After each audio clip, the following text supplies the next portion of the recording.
Alors oui, quand on pense à Squid Game, on s'attend pas forcément à rire, je sais. Et pourtant, même si la saison 3 s'annonçait terrifiante, et elle l'est, elle contient aussi des passages franchement drôles, à sa manière. On parle ici d'un humour noir, d'un comique bien grinçant. Des scènes ultra sérieuses qui, sans prévenir, deviennent presque absurdes et parfois hilarantes. Alors voici les moments les plus drôles ou les plus étrangement drôles de la saison 3 de Squid Game. Reprenons depuis le début. Imaginez du sang partout dans les couloirs, des cris au loin pendant le jeu du cache-cache. Mais tout à coup, la musique change, on dirait que Myung-gi s'est retrouvé par accident dans une comédie musicale. C'est là qu'entre en scène Nam-gyu, son fan numéro 1. Il lui chante des chansons d'amour tout en le poursuivant avec un couteau. Il crie les mêmes mots sans arrêt. Myung-gi le magnifique. Ça paraît irréel, déplacé vu la situation. Myung-gi le magnifique. Tu vas où? Il recommence encore et encore. Myung-gi le magnifique.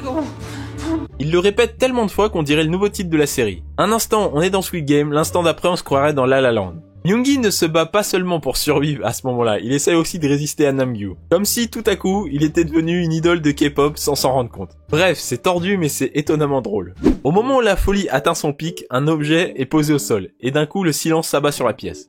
J'ai toujours trouvé ça amusant ces moments où les gardes viennent apporter ou déposer quelque chose. La plupart du temps ils font aucun bruit et c'est comme s'ils faisaient une livraison Uber Eats. Mais cette fois-ci c'est pas une pizza qu'ils viennent livrer, non, c'est un cercueil. Aucune parole, aucun regard, zéro émotion. Et là, tout le monde fixe la scène silencieux. Le malaise est total. Yoon-ju s'avance, elle soulève lentement le couvercle et là boum. C'est Gi-hun totalement décoiffé, les yeux fermés. On ne sait pas s'il est vivant. On dirait qu'il a passé la nuit en pleine tempête, dehors. Elle le touche.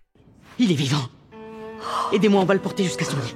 C'est à la fois flippant et super gênant. C'est peut-être la pire vidéo d'unboxing de tous les temps. Mais si vous pensiez que c'était bizarre, attendez-vous à voir Gi-hun se lancer dans une scène dramatique qui tourne à la parodie. Gi-hun attrape le pistolet d'un garde et se le plaque contre la tête. Tue-moi! Tuez-moi, bande de bâtards! Vas-y, tue-moi! Pas de balle, juste un silence. Comme si l'univers lui soufflait, joli coup mais non. Et si ce fiasco n'était pas déjà assez gênant, attendez la suite, parce qu'il y a toujours quelqu'un pour voler la vedette, même dans une crise de nerfs. Je rappelle, Gi-hun est là, allongé, attaché à un lit, encore sonné par sa tentative ratée de putsch, il est presque ailleurs. Pile à ce moment-là que les votants qui ont voté oui pour continuer à jouer débarquent. Parmi eux, le joueur 226 s'avance, se penche, et balance peut-être la punchline la plus sarcastique jamais entendue dans tout Squid Game. Alors, quand il a fait son truc, tuez-moi! C'était du cinéma en fait? Un vrai moment de télé, cruel et parfaitement calibré. Pas de préparation, aucune pitié, juste de la méchanceté en une seule phrase. Le type a les menottes et se fait quand même humilier. Et soudain, une femme débarque, c'est la chamane. Pas discrètement non. On dirait qu'elle entre sur un plateau télé prêt à lancer un show paranormal en prime time. Elle fixe Gi-hun, toujours attaché à son lit, complètement ailleurs, et là sans prévenir, elle lui balance cette phrase. Les âmes vengeresses qui planent au-dessus de toi t'ont guidé jusqu'à nous. Elle lui dit ça comme si elle était dans Conjuring et que Gi-hun était une poupée hantée. Il panique, il essaye de l'attraper, mais il est toujours attaché au lit, son groupe la tire en arrière. La scène est paranormale et c'est drôle sans le vouloir. Mais la chamane dans la saison 3 n'en a pas fini de jouer la superstar. Plus tard, pendant la partie de cache-cache, les gens courent, se cachent, cherchent les clés, mais elle est toujours en train de communiquer avec l'au-delà. Elle ferme les yeux et dit à son groupe. Ce sont les voix des âmes mortes dans ces lieux qui vont nous guider vers notre salut. Pendant que les autres joueurs se planquent, elle fait une séance de spiritisme en plein milieu du jeu, elle. Et le plus fou, c'est que tout le monde la suit derrière. C'est Squid Game qui vire à l'histoire de fantômes. Et franchement, c'est hilarant. Mais ce qui vient juste après, c'est encore plus drôle, et d'une certaine manière, un peu trop proche de la réalité. L'ambiance est tendue, les gens paniquent, font des plans et essayent de survivre. C'est alors là que la mère de Young-sik s'avance pour le protéger, enfin en quelque sorte. Elle le regarde droit dans les yeux et lui dit « À chaque fois que tu te battais avec les enfants du quartier, tu rentrais à la maison couvert de bleu, tu les laissais te frapper jusqu'au sang. Tu leur as jamais retourné un seul coup de poing. » Elle aurait pu simplement lui dire « fais attention », mais non, elle a préféré dérouler tout le CV émotionnel de son fils, version trop sensible pour ce monde. C'était censé être une preuve d'amour, mais honnêtement on aurait dit qu'elle listait les raisons pour lesquelles il ne survivrait même pas à une bataille d'oreiller. Pas de cris, pas de larmes, juste une douce claque verbale. Mon fils, trop gentil pour tuer une mouche. Traduction, il n'a rien à faire ici dans Squid Game. C'était tendre, oui, mais c'était aussi terriblement humiliant. Et juste après, quelqu'un perd complètement les pédales. Personne ne dit un mot, personne ne bouge, sauf Gi-hun. Dans le dortoir, Dae-ho se réveille en panique totale, comme s'il venait de se noyer dans son propre stress. Il lève les yeux et croise le regard de Gi-hun. Menotté, épuisé, les nerfs en vrac. Il a probablement passé toute la nuit à l'observer. Il a l'intensité d'un mec qui vient de repérer le dernier sandwich au monde. Et plus tard, pendant la partie de cache-cache, les équipes se forment, tout le monde s'éparpille, sauf Gi-hun qui reste assis immobile sur un banc, toujours à fixer Dae-ho. Comme un fauve affamé qui a déjà choisi son goûter. Et forcément, à force d'être observé comme un steak en cage, Dae-ho finit par craquer et franchement c'est hilarant. C'est quoi ton problème? Pourquoi t'arrêtes pas de me regarder comme ça? Gi-hun n'a même pas eu besoin de parler, il s'est contenté de le fixer, sans cligner des yeux, sans un mot, juste ce regard. Un jugement pur, brut, silencieux. Et Daeho, il s'est effondré instantanément. C'est comme un enfant qui hurle « j'ai pas mangé les biscuits », alors que personne ne lui a rien demandé. Et c'est ça qui rend le moment aussi drôle, personne l'accuse, mais lui il avoue tout par pur stress. Et juste au moment où le chaos commençait à redescendre, quelqu'un ouvre la bouche et lâche une phrase tellement absurde que ça en devient franchement drôle. Récapitulatif, un des mercenaires vient de disparaître. Plus de signal, plus de traceur, plus de battement de cœur. Il s'est totalement évaporé. On apprend qu'il avait vu quelque chose qu'il n'aurait pas dû voir. Il était tombé la nuit sur le capitaine Park en train de bidouiller les drones. Et Park fait genre, moi je ne faisais que nettoyer l'antenne, je n'ai rien vu du tout. Mais dès que le pilote a commencé à poser des questions, il l'a éliminé pour de bon. Et quand les autres remarquent sa disparition enfin, le capitaine sort peut-être l'excuse la plus ridicule de toute l'histoire de Squid Game, un vrai chef-d'œuvre de mensonge mal improvisé. Moi, ce que je pense, c'est qu'il était bien bourré, qu'il est sorti vomir et qu'il est passé par-dessus bord. Donc en gros, quelqu'un en pleine mission s'est littéralement évaporé et le capitaine Park balance sans cligner des yeux que, en gros bon, ça devait être à cause de l'alcool. Et ce qui est fou, c'est que personne n'a relevé cette excuse. Comment il y en a pas au moins un qui s'est dit bon, c'est un petit peu bizarre. On est sur une enquête pour meurtre, mais le capitaine Park la gère comme s'il couvrait un pote qui a raté le boulot à cause d'une gueule de bois. Sa réplique est tellement paresseuse, tellement absurde, qu'elle transforme une scène de crime en un sketch involontaire. C'est super drôle. Bref, revenons sur Gi-hun et Daeho. Gi-hun tombe sur quelqu'un pendant le jeu du cache-cache.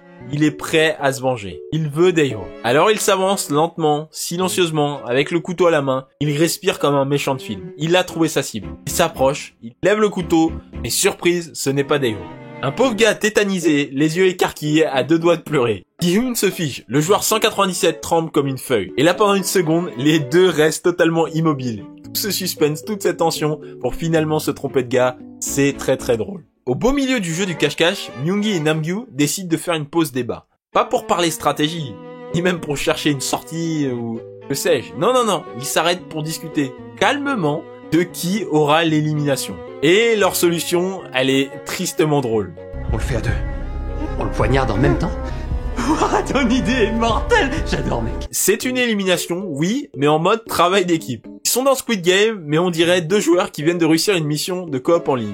Mais bon, tous les duos ne sont pas aussi solidaires dans Squid Game. Certains balancent littéralement leurs potes dans la gueule du loup. Prenez par exemple le joueur 100. Il ouvre une porte avec un de ses coéquipiers de l'équipe bleue, et la surprise, un joueur de l'équipe rouge les attend, prêt à les attaquer. Il claque pas la porte, il n'hurle pas, non. Il pousse son ami à l'intérieur, tout simplement, et referme la porte. Il reste planté là, à écouter les cris, aucune panique, aucun remords, pas même un petit désolé, non, c'est de la pure stratégie. Après toutes ces grandes paroles, Daeho se retrouve dans une impasse. Littéralement coincé par Gi-hun dans un coin, il s'effondre et il avoue tout.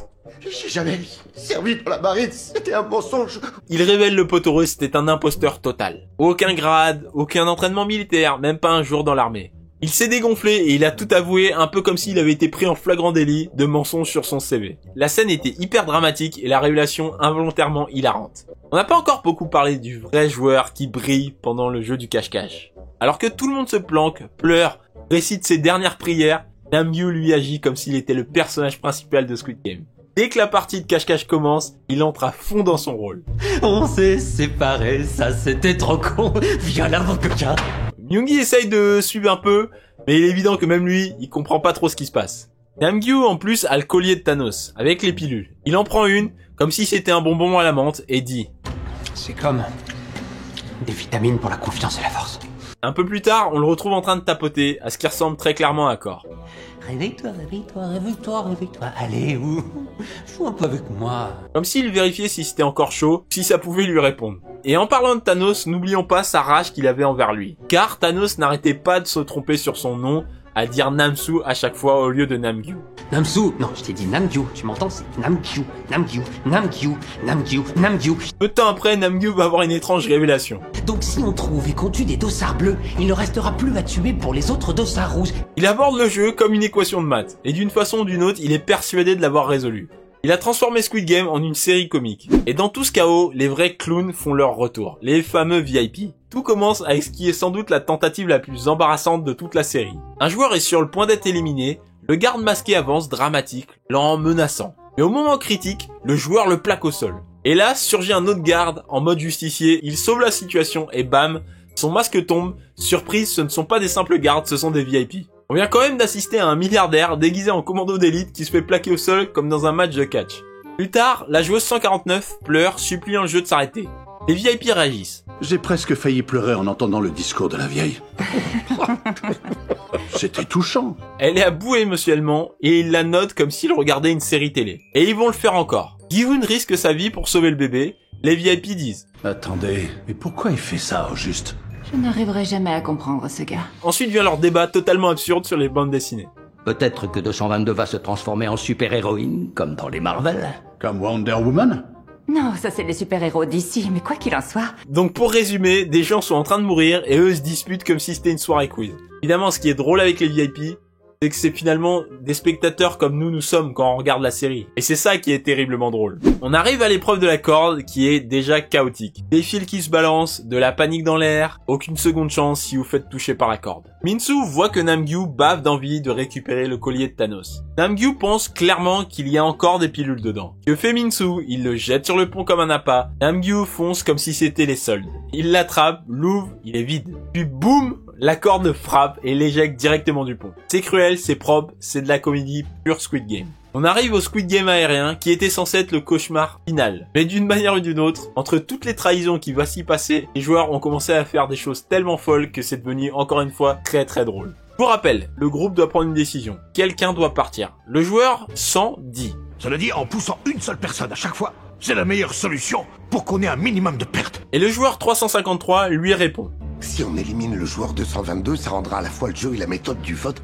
plus juste et plus équitable pour tout le monde par la suite. Et tout le monde hoche la tête. Ils ne débattent pas de la vie et de la mort, ils sont en train de faire leur course. Le bébé est sur le point d'être sacrifié comme si c'était un jour ordinaire. Bref, après avoir éliminé Minsu, Gi-hun se retrouve en infériorité numérique. Et là, il va lancer cette question.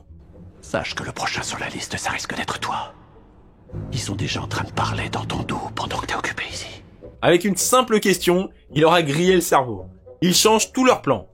Maintenant, ils veulent séparer le bébé de Gi-hun. Mais qui va le faire encore une fois? Naturellement, ils font ce que n'importe qui ferait dans cette situation pour décider. Un pierre-feuille-ciseaux, bien sûr. Pierre-feuille-ciseaux! Pierre-feuille-ciseaux! Voilà, c'est la fin de la vidéo. Si vous avez aimé, n'hésitez pas bien sûr à liker, à commenter, à partager. Dites-moi si vous avez d'autres moments un peu amusants comme ça dans la saison 3 de Squid Game. Et également, va apparaître à l'écran une autre vidéo si vous voulez en savoir un peu plus sur la série. Il s'agit des 5 grands mystères restants de la série. Si ça vous intéresse, n'hésitez pas à cliquer. On se retrouve pour une très prochaine vidéo. Allez, ciao!